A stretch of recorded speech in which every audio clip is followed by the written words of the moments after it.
ஓம் நம சிவாய நம.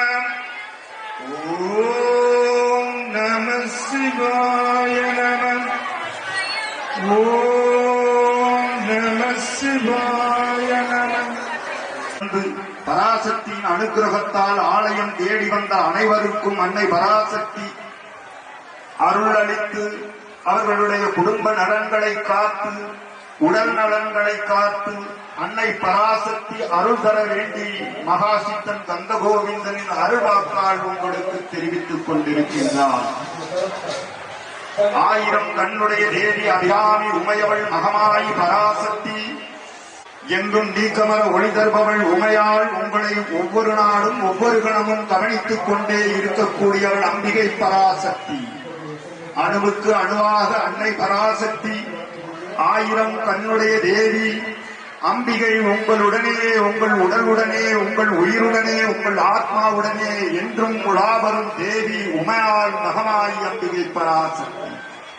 அனைவரையும் காத்து ரட்சிக்கும் தாய் அவள் அன்னை மலைமாரி மகமாயி மாகாளி வீரமாகாளி தேவி பராசக்தி.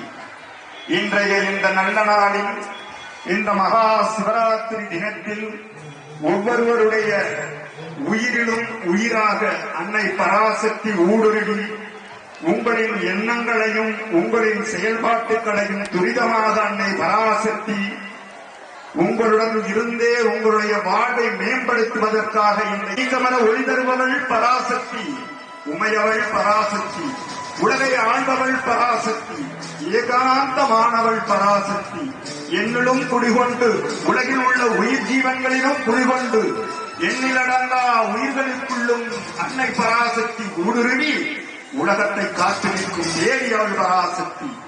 அந்த தேவனாகப்பட்ட ஈஸ்வரனின் மனைவியாக பராசக்தியாக பரஞ்சோதியாக ஜோதிஷ ரூபிணியாக அன்னை மகாசக்தியாக பார்வதி தேவியாக பரஞ்சோதியாக உலகில் உள்ள அத்தனை ஜீவராசிகளையும் காத்து ரட்சிக்கக்கூடிய தாய் அவர் பரஞ்சோதிஷ ரூபிணி அம்பிகை மகமாயி ஆயிரம் கண்ணுடைய தேவி அபிராமி உமையால் மலைமாறி. ஓம் சக்தி, ஓம் சக்தி, ஓம்